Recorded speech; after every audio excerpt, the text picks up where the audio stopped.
एकदम से अचानक सब बदल गया। रमाकांत को ऐसा लग रहा था मानो आसमान से उन्हें जमीन पर पटक दिया हो। अपने मान सम्मान पर ठेस वो कैसे बर्दाश्त कर सकते थे। मनाली में 1 महीने स्वास्थ्य लाभ करने के बाद रमाकांत वापस अपने घर दिल्ली लौटे थे, पर अगले ही दिन उनके साथ कुछ ऐसी घटनाएं हुई जिनके कारण उनके मन को गहरी चोट लगी थी। उनकी पत्नी शारदा उनके लिए सुबह की चाय बनाकर लाई। उन्होंने पहला घूंट भरा तो पाया कि चाय बिल्कुल फीकी थी। शारदा, तुम चाय में चीनी डालना भूल गई हो। रमाकांत की आवाज में शिकायत के भाव थे। मैंने जानबूझकर चीनी नहीं डाली। शुगर के मरीज को चाय फीकी ही पीनी चाहिए, शारदा ने तीखे लहजे में जवाब दिया। लेकिन फीकी चाय मैं नहीं पी सकता, और फिर मेरा शुगर इतना ज्यादा भी नहीं है कि 1 कप मीठी चाय भी न पी सकूं। आदत डालने से आपसे खूब पी जाएगी ऐसी चाय। मुझे नहीं डालनी ऐसी आदत। जाओ थोड़ी सी चीनी लेकर आओ। रमाकांत नाराज हो उठे। मैं तुम्हारी सुनूं या डॉक्टर का आदेश मानूं?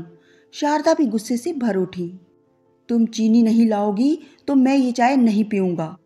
रमाकांत ने प्याला साइड टेबल पर झटके से रख दिया। वो तुम्हारी मर्जी है, पर मैं गलत काम में तुम्हारी भागीदार नहीं बनूंगी, कहकर शारदा पैर पटकती हुई उनके कमरे से बाहर निकल गई। हालांकि शारदा की बात सही थी, पर कहने का तरीका इतना रूखा था कि अपने साथ शारदा का बातें करने का ऐसा नया अंदाज रमाकांत को बहुत बुरा लगा। उनकी पत्नी की पहले कभी ऊंचे स्वर में उनसे टेढ़ा बोलने की हिम्मत नहीं हुई थी। उनका मूड पूरी तरह से बिगड़ गया। चाय रखे रखे ही ठंडी हो गई। शारदा देखने भी नहीं आई कि उन्होंने चाय पी ली थी या नहीं। पत्नी के ऐसे रूखे व्यवहार से रमाकांत दुखी भी हुए और हैरान भी।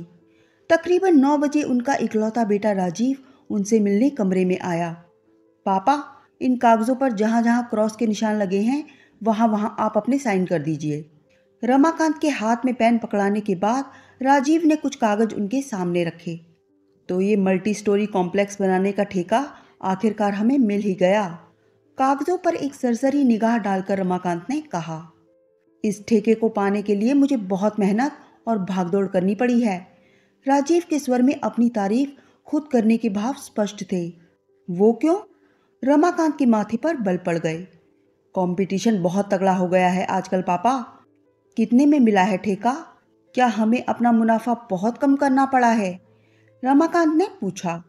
हाँ पापा, इस ठेके को पाना हमारे लिए बहुत ज़रूरी था, नहीं तो मार्केट में हमारी कंपनी की साख और नाम को चोट पहुंचती, राजीव ने जवाब दिया। मैं लंच के बाद ऑफिस आऊँगा, तब मुझे इस ठेके का ब्यौरा बताना, कहकर रमाकांत कागजों पर साइन करने लगे। आप ऑफिस आकर क्या करोगे? डॉक्टरों ने आपको ऑफिस के टेंशन से दूर रहकर आराम करने के लिए कहा है पापा। राजीव का स्वर एकदम से उखड़ा हुआ सा हो गया। रमाकांत का पोता रोहित अपनी मां संगीता के पास बैठा टेलीविजन पर कोई कार्टून फिल्म देख रहा था। रमाकांत की कड़कती आवाज सुनकर वो दोनों चौंक उठे। पर मैं जानना चाहूंगा कि इस ठेके को पाने में, रमाकांत ने जोर से कहा, तो राजीव उनकी बात बीच में ही काटते हुए बोला। ऑफिस के इन चक्करों में फंसकर अपने दिमाग और सेहत पर अब और जोर मत डालिए पापा। साइन किए हुए कागज रमाकांत के सामने से उठाकर राजीव उनसे रूखे स्वर में बोला। आपने मुझे ट्रेन कर दिया है, अब मुझे अपने हिसाब से काम करने दीजिए। अब आप आराम कीजिए। हाँ, वक्त पर दवा लेना मत भूलना। मैं चलता हूँ। बीमारी के कारण रमाकांत को ऑफिस गए हुए 2 महीने बीत चुके थे। पहले राजीव उनके आदेश के बिना कोई कदम नहीं उठाता था। आज उनका बेटा उन्हें ऐसा एहसास करा गया था मानो रमाकांत द्वारा बनाई गई कंपनी में अब उनकी कोई ज़रूरत ही नहीं रह गई थी। नहाने धोने के बाद रमाकांत अपने कमरे से बाहर आए तो उनके कानों में टेलीविज़न चलने की ऊंची आवाज़ें पहुंची। साथ साथ उनके 9 साल के पोते रोहित के हंसने का स्वर भी उन्हें सुनाई पड़ा। ये आवाज़ें उनके बहू बेटे के कमरे से आ रही थीं। रोहित, आज तुम स्कूल क्यों नहीं गए? अपने बेटे के कमरे में पहुंचकर रमाकांत ने गुस्से से पूछा। रमाकांत की कड़कती आवाज सुनकर वो दोनों चौंक उठे। रोहित घबरा गया, जबकि संगीता के चेहरे पर वैसा कोई भाव नहीं आया। हमें इसका माथा गर्म लगा था, इसीलिए इसे स्कूल नहीं भेजा, संगीता ने नाखुश से अंदाज में जवाब दिया। पर मुझे तो ये भला चंगा नजर आ रहा है बहू। रमाकांत ने अपने पोते को घूरा। टेलीविजन देखने के बजाय तुम पढ़ क्यों नहीं रहे हो? पिछली क्लास में तो मुश्किल से पास हुए हो, इस बार क्या फेल ही होने का इरादा है? रोहित ने चुपचाप अपनी गर्दन झुका ली। तभी रमाकांत का ध्यान टेलीविजन की तरफ गया। बहू, टेलीविजन पर कार्टून चैनल कैसे आ रहा है? माथे पर नाराजगी के बल डालकर उन्होंने संगीता की तरफ देखा। पिछले महीने केबल टीवी का कनेक्शन लगवा लिया है, कहती हुई संगीता कुछ परेशान नजर आने लगी। रोहित पढ़ाई में बहुत कमजोर है, इस बात को ध्यान में रखकर मैंने केबल कनेक्शन कटवा दिया था। मेरे आदेश की खिलाफत करके केबल कनेक्शन दोबारा क्यों लिया गया है? रमाकांत ने नाराज होकर कहा। पिताजी, मेरे अकेले के कहने से नहीं, बल्कि सबकी हाँ से केबल कनेक्शन लगवाया गया है, संगीता चिढ़कर बोली। और अगर रोहित फेल हो गया तो वो किसकी जिम्मेदारी होगी? रमाकांत भड़क उठे। इसकी ट्यूशन लगवा दी है हमने, संगीता बोली। बहुत खूब, चौथी क्लास के बच्चे को ट्यूशन? वाह, रमाकांत ने व्यंग किया। इस घर में सब पढ़े लिखे हैं, केबल टीवी देखने की तुम सबको फुर्सत है, पर बच्चे को पढ़ाने का किसी के पास समय नहीं है। किसका विचार था ट्यूशन लगवाने का? रमाकांत भड़क उठे। इनका, संगीता का इशारा पति राजीव की तरफ था। इससे तो मैं रात को बात करूंगा। फिलहाल मैं केबल कनेक्शन का तार निकाल रहा हूं। खबरदार जो किसी ने उसे दोबारा लगाया। तुम सबके शौक के कारण रोहित का भविष्य खराब नहीं होने दिया जाएगा, कहकर रमाकांत टेलीविजन की तरफ बढ़े। तभी संगीता ने आगे बढ़कर उनका रास्ता रोक लिया। अपनी बहू के इस दुस्साहस पर रमाकांत ऐसे हैरान हुए कि उनके मुंह से एक शब्द भी न फूटा। पिताजी, कुछ भी करने से पहले आप अपने बेटे से बात कर लीजिए। वैसे आप रोहित के भविष्य की चिंता ना ही करें और हमें भी अपने ढंग से जीने दें। केबल कनेक्शन का तार निकालना होगा तो रोहित के डैडी निकालेंगे। ऐसा कहकर संगीता को यूं तनकर उनके सामने खड़ा हो जाना रमाकांत के लिए एकदम अप्रत्याशित था। उन्हें लगा अगर उन्होंने केबल कनेक्शन का तार निकालने की इस वक्त कोशिश की तो संगीता उनका हाथ पकड़ लेगी। लिहाजा खुद को बेहद अपमानित महसूस करते हुए रमाकांत एक भी शब्द मुंह से निकाले बिना बेटे के कमरे से निकलकर अपने कमरे में लौट आए। अपने परिवार के सदस्यों से जो मान सम्मान उन्हें हमेशा से मिलता रहा था, वो अचानक क्यों नहीं मिल रहा है? करीब 2 महीने पहले रमाकांत का खांसी जुकाम बिगड़कर निमोनिया में बदल गया था। इलाज के लिए उन्हें अस्पताल में भर्ती होना पड़ा। वहां डॉक्टरों ने पाया कि उनका शुगर और रक्तचाप का स्तर भी बढ़ा हुआ था। पूरी तरह से ठीक होने के लिए उन्हें महीना भर अस्पताल में रहना पड़ा। बीमारी से आई कमजोरी दूर करने के लिए वे मनाली हिल स्टेशन पर रहने चले गए। वहां 1 महीने तक स्वास्थ्य लाभ करने के बाद जब वे घर लौटे तो उन्हें अपने ही घर के लोगों के बदले तेवरों का सामना करना पड़ रहा था। पत्नी, बेटा, बहू हमेशा ही उनकी आज्ञा का पालन व उनका मान सम्मान करते आए थे। घर आने के 24 घंटे के भीतर ही अब उन्हें ऐसा लगने लगा था मानो उन तीनों ने उनके खिलाफ बगावत का बिगुल बजा दिया हो। एक एक ईंट जोड़कर उन्होंने अपनी घर गृहस्थी की इमारत बड़ी मेहनत से खड़ी की थी। अपने परिवार के किसी सदस्य का न कभी जानबूझकर मन दुखाया था और न ही उन्हें किसी सुख सुविधा की कमी होने दी थी। वे खुद को अभी भी घर का मुखिया समझ रहे थे, लेकिन उनके परिवारजनों का रुख साफ तौर पर बदल चुका था। उनका परिवार तो उनकी बहुत इज्जत करता था, पर अब अचानक क्या हो गया है? इस सवाल पर सारी दोपहर माथापच्ची करने के बाद भी वे इसका कोई जवाब नहीं निकाल पाए। अपने मन की उदासी से मुक्ति पाने वे शाम को पार्क में घूमने चले गए। पार्क में रमाकांत की मुलाकात अपने दोस्त रामेश्वर से हुई, जो एक स्कूल में प्रिंसिपल के पद पर थे। रमाकांत उनकी सूझबूझ व समझदारी की बहुत कद्र करते थे।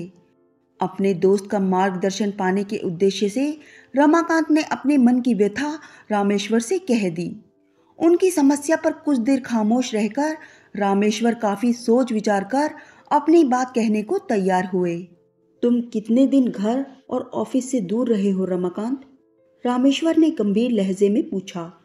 करीब 2 महीने बाद कल रात ही मैं अपने घर लौटा हूँ, रमाकांत ने जवाब दिया। 2 महीने पहले तक सब तुम्हारी बात आदरपूर्वक मानते थे? बिल्कुल, रमाकांत बोले। और आज कोई तुम्हारे हिसाब से चलने को तैयार नहीं? रामेश्वर ने पूछा। हाँ दोस्त, अचानक ही मैं सबकी नज़रों में फालतू और बेकार इंसान बनकर रह गया हूँ। मैं बिल्कुल नहीं समझ पा रहा कि एकाएक ही सबका व्यवहार मेरे साथ इतना रूखा और खराब क्यों हो गया है। कहते हुए रमाकांत बहुत परेशान नजर आने लगे। मैं समझता हूँ कि तुम्हारे घर में क्या घटा है रमाकांत। देखो, अस्पताल जाने तक तुम घर के मुखिया थे। तुम्हारे अस्पताल में भर्ती होने पर मुखिया वाली जगह खाली हो गई और इस स्थिति का फायदा उठाकर तुम्हारे घर के हर सदस्य ने अपनी अपनी ताकत बढ़ा ली है। आज सबको अपनी मर्जी से चलने की आदत पड़ गई है। अब अगर तुम फिर से उन सब पर अपना दबदबा बनाने की कोशिश करोगे तो उनका विरोध करना स्वाभाविक है। रामेश्वर ने अपना मत प्रकट किया। तब क्या मैं हाथ पर हाथ रखकर बैठ जाऊं, गूंगा बहरा बन जाऊं, पत्नी बेटे व बहू के हाथों अपमानित होना स्वीकार कर लूं? रमाकांत दुख और गुस्से से बोले। मनमर्जी का स्वाद एक बार चख लेने के बाद कोई भी इंसान उससे दूर नहीं रहना चाहता रमाकांत। इत्तेफाक से जो आज़ादी उनके हाथ लगी है उसे उन तीनों में से कोई भी बिना लड़े झगड़े खोना नहीं चाहेगा। उनसे उलझने का ख्याल ही मुझे अपमानजनक लगता है रामेश्वर। मुझे इज्जत देना, मेरा कहा मानना उन तीनों का फर्ज है, लेकिन वे ऐसा नहीं कर रहे हैं। तो अब क्या करोगे तुम ही बताओ, मैं क्या करूं? क्या तुम आज खुद को थका हारा और बूढ़ा महसूस करते हो? रामेश्वर ने रमाकांत की आंखों में झांकते हुए पूछा। नहीं, बिल्कुल नहीं, रमाकांत ने दृढ़ स्वर में जवाब दिया। भविष्य में अपना आत्मसम्मान बनाए रखना चाहते हो? बिल्कुल, रमाकांत बोले। तब नए सिरे से संघर्ष शुरू करो। तुम्हारे पास अब तक के सफल जीवन का लंबा अनुभव है, व्यावसायिक सूझबूझ है। वो तीनों समझते हैं कि तुम्हारे पंख बेकार हो गए हैं। तुम उन्हें फिर से ऊंची उड़ान भरकर दिखा दो। तुम्हारी ऊंचाई देखकर वे अपने आप नतमस्तक हो जाएंगे, तुम्हारी इज्जत करने को मजबूर हो जाएंगे। घर के बड़ों को छोटों से इज्जत पाने के लिए कुछ कर दिखाना जरूरी है क्या रामेश्वर? क्या आपसी प्रेम का संबंध इसके लिए काफी नहीं है? रमाकांत ने उदास लहजे में पूछा। मेरे दोस्त, समय बदल गया है। आज चीजों की तरह इंसानों का उपयोगी होना भी बहुत जरूरी है, तभी उनकी पूछ बनी रहती है। प्रेम और श्रद्धा की बातें आज के इंसान की समझ में नहीं आती हैं, रामेश्वर ने समझाते हुए कहा। रामेश्वर की बात खत्म होने के बाद वो दोनों दोस्त काफी देर तक खामोश बैठे रहे। मुझे बदलना होगा रामेश्वर, उन्हें मेरा मान सम्मान वापस लौटाना ही होगा। कुछ देर बाद ऐसा कहते हुए रमाकांत की आंखों में उभरी मजबूत संकल्प की चमक देखते ही बनती थी। रमाकांत अगले दिन सुबह से ही एक अजीब जुनूनी अवस्था में नजर आने लगे। सुबह जल्दी नहा धोकर वो बाहर जाने को 8 बजे तक तैयार हो गए। उनके आदेश पर उनके पुराने ड्राइवर ने कार गैराज से बाहर निकाल ली। आप कहाँ जा रहे हो? शारदा ने उन्हें तैयार होते देखकर पूछा। कुछ काम से जा रहा हूँ, रमाकांत ने छोटा सा जवाब दिया। आपको आराम करना चाहिए, तुम मेरी फिक्र मत किया करो, मैं ठीक हूँ, रमाकांत ने कहा तो अपने पति के चेहरे पर छाई गंभीरता को देखकर शारदा से कुछ और कहते नहीं बना। वे अपनी दवाइयाँ साथ लेकर गए थे। लंच के समय भी उनका लौटना नहीं हुआ और ना ही दिन में उनका कोई फोन आया। रात 8 बजे के करीब वे घर लौटे। तब तक घर वालों को उनकी चिंता सताने लगी थी। रमाकांत दिन भर कहाँ रहे और वो क्या करते रहे, ये बातें उनके घर वालों के लिए रहस्य बनी रही, क्योंकि पूछने पर भी रमाकांत ने अपनी दिन भर की गतिविधियों के बारे में कोई सीधा जवाब उन्हें नहीं दिया। उनका रोज सुबह जल्दी घर से निकल जाना और देर रात को लौटना करीब 10 दिन चला। तब कहीं जाकर राजीव को किसी परिचित से पता चला कि वे किस काम में उलझे थे। उसे पता चला कि रमाकांत प्रॉपर्टी डीलर बन गए हैं। उन्होंने अपना नया ऑफिस भी खोल लिया है। ये खबर मिलने के बाद रात को शारदा, राजीव और संगीता ने इस सिलसिले में रमाकांत से पूछने की कोशिश की, पर वे अपने उद्देश्य में सफल नहीं हो पाए। मैं खुद को बिजी रखना चाहता हूँ। कभी बिल्डर था, अब प्रॉपर्टी डीलर बन गया हूँ। देखूं मुझ जैसे बीमार आदमी से नया काम कैसा चल पाता है। इतना कहकर रमाकांत उन लोगों के पास से उठे और अपने कमरे में चले गए। रोज सुबह रमाकांत 8 बजे तक घर से निकल जाते। रात को 8-9 बजे के बीच उनकी वापसी होती। अपने कमरे में जाते ही वो न जाने किस किस को फोन करते रहते। उनकी पत्नी और बेटे बहू जल्दी ही समझ गए कि रमाकांत उनके किसी भी सवाल का जवाब नहीं देना चाहते। रमाकांत अपनी नई जिंदगी से जुड़ी बातों में इन तीनों को हिस्सेदार नहीं बना रहे थे। उनकी पीठ पीछे वे तीनों उनकी आलोचना करते रहते। रमाकांत तो मानो इन तीनों की मौजूदगी को भूल ही गए थे। उन पर हर वक्त अपने नए काम में सफल होने की धुन सवार रहती। वे अपने आसपास के एरिया के नक्शे का दिन भर में कई बार अध्ययन करते। जिस डायरी व रजिस्टर में संभावित सौदों का रिकॉर्ड रखते, उनमें घंटों उलझे रहते। काम में ऐसा डूबते कि खाना पीना भी उनका मशीनी अंदाज में होने लगा। एक अजीब सा जुनून दिन रात उनके दिलो दिमाग पर छाया रहने लगा। इंसान दिल लगाकर मेहनत करे तो सफलता उसके कदम चूमती ही है। धीरे धीरे रमाकांत का काम जमने लगा।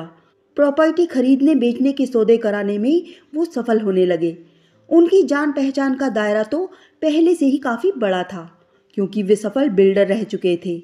दूसरे बिल्डरों से उनकी अच्छी जान पहचान थी, लिहाजा वे बिल्डर अपने बनाए ऑफिस, दुकानों व फ्लैटों को बिकवाने में रमाकांत की मदद लेने लगे।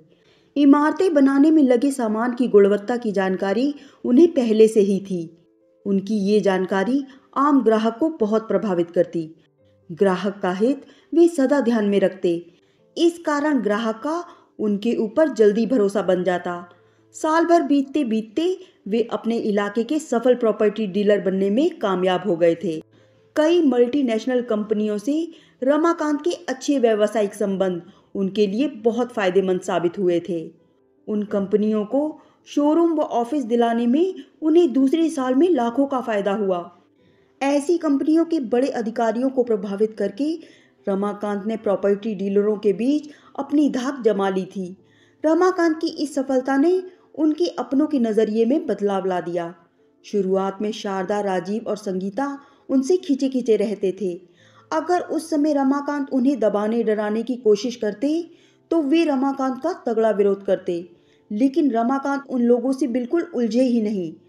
अपनी नाराजगी व दिल पर लगी चोट को उन्होंने कभी उनके सामने शब्दों में प्रकट नहीं किया। घर में खामोश बने रहकर वे अपने नए काम की जड़ें मजबूत करने में खोकर रह गए थे। रमाकांत की सफलता की खबरें राजीव के माध्यम से शारदा और संगीता तक पहुंचने लगी। रमाकांत ने अपनी पुरानी कार बदलकर महंगी कार ले ली थी। फिर पूरी कोठी की मरम्मत व रंग रोगन उन्होंने अपने खर्चे से कराया। राजीव से एक पैसे की भी मदद उन्होंने कभी नहीं मांगी। इन सब बातों से उन तीनों को ये अंदाजा लगाने में कोई मुश्किल नहीं हुई कि रमाकांत अपने नए काम से तगड़ी कमाई कर रहे हैं। इस कारण उन तीनों के व्यवहार में बदलाव आना शुरू हो गया था। उनकी नजरों से उपेक्षा व नाराजगी के भाव गायब होने लगे। रमाकांत को घर में देखकर वे सभी संभल जाते। उनके हर काम को तत्परता व दिलचस्पी दिखाते हुए करते। रमाकांत की खामोशी से रुकावट आती थी, नहीं तो वे तीनों उनसे खूब बातें कर उनका दिल जीतने की पूरी कोशिश जरूर करते। रमाकांत के अस्पताल में भर्ती होने की बात को तब करीब 2 साल होने को आए थे, जब एक दिन राजीव सुबह सुबह रमाकांत से मिलने उनके कमरे में आया और परेशान स्वर में बोला, पापा, जो मल्टी स्टोरी शॉपिंग कॉम्प्लेक्स हमने बनाया है उसकी दुकानें बिक नहीं रही हैं। ये बात मुझे क्यों बता रहे हो? रमाकांत ने सपाट स्वर में कहा। दुकानें न बिक पाने के कारण हमारी बड़ी पेमेंट फंस गई है। मालिक लोग दुकानें बेचे बिना हमारा पैसा नहीं लौटा पाएंगे। तुम ये सब बातें मुझे क्यों बता रहे हो? रमाकांत ने वही सवाल फिर दोहराया। पापा, आप उनकी दुकानें बिकवाने में मदद कीजिए। अगर उनकी दुकानें जल्दी नहीं बिकी तो हमारी कंपनी बड़ी आर्थिक मुश्किलों में फंस जाएगी। राजीव की आंखों में चिंता के भाव जागे। पुरानी कंपनी को हमारी मत कहो राजीव, उसकी जिम्मेदारी से तुम मुझे मुक्त कर चुके हो। रही बात दुकानें बिकवाने की, तो मैं कमीशन लेकर खरीदने बेचने का काम करता ही हूँ। मालिकों से कहो वे मुझसे इस सिलसिले में आकर मिल लें। रमाकांत ने राजीव को समझाते हुए कहा। पापा, मुझे माफ कर दीजिए। एकाएक राजीव भावुक हो उठा। क्यों मांग रहे हो माफी? रमाकांत चौंके। पापा, मैं अकेला कंपनी नहीं चला सकता। मेरी काबिलियत उतनी नहीं है। आपके अनुभव और मार्गदर्शन के बिना मैंने पिछले 2 सालों में कई गलत फैसले लिए हैं। आपको कंपनी के कामकाज को फिर से देखना शुरू करना पड़ेगा। राजीव ने गिड़गिड़ाते स्वर में कहा। मेरे पास खाली वक्त कहाँ है राजीव, मैं अपने काम में। रमाकांत की बात को काटते हुए राजीव बोला। मैं कुछ नहीं सुनूंगा पापा, आपकी कुर्सी मैंने खाली कर दी है। आज से आपको कंपनी के ऑफिस में जरूर आना पड़ेगा। ऐसा कहकर राजीव ने रमाकांत के पैर पकड़ लिए। हाँ कह दीजिए ना इसे, और हम सबको माफ कर दीजिए, कहती हुई शारदा चाय की ट्रे लेकर कमरे में आई। छोटों से गलतियां हो जाती हैं, बड़ों को उन्हें माफ करके अपना बड़प्पन कायम रखना चाहिए। शारदा की आंखों में आंसू झलक रहे थे। पत्नी व बेटे के भावुक चेहरे देखकर रमाकांत को अपने गले में भी कुछ अटकता सा महसूस हुआ। उन्होंने राजीव के हाथों को अपने हाथों में ले लिया। मैं कुछ देर को ऑफिस आऊंगा बेटे, देखो जो हिम्मत से काम लेते हैं उनके बिगड़े काम सुधरने लगते हैं। राजीव के सिर पर हाथ रखकर रमाकांत ने उसे प्यार से समझाया। तभी उनकी बहू संगीता और पोता रोहित भी कमरे में आ गए। दोनों ने रमाकांत के पैर छुए और फिर सहमे सहमे से एक तरफ खड़े हो गए।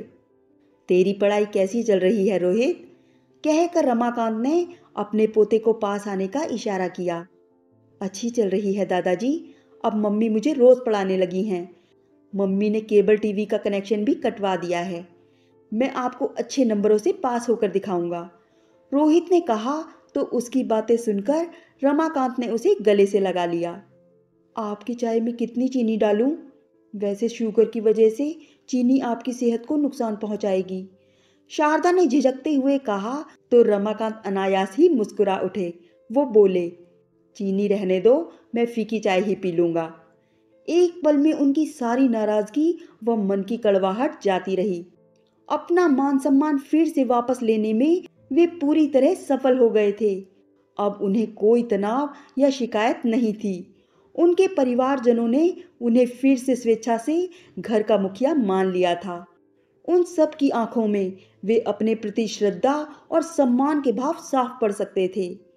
अपनों से घिरे हुए रमाकांत इस पल से खुद को बहुत शांत, सुखी व संतुष्ट महसूस करने लगे। आज शाम घर में दावत होगी, जिसे जो चाहिए उसे वो उपहार मेरी तरफ से मिलेगा। हम सब मिलकर इस घर को खुशियों से भर देंगे। रमाकांत को ऐसा कहते सुन सभी के चेहरे खुशी व राहत के कारण फूल की तरह खिल उठे।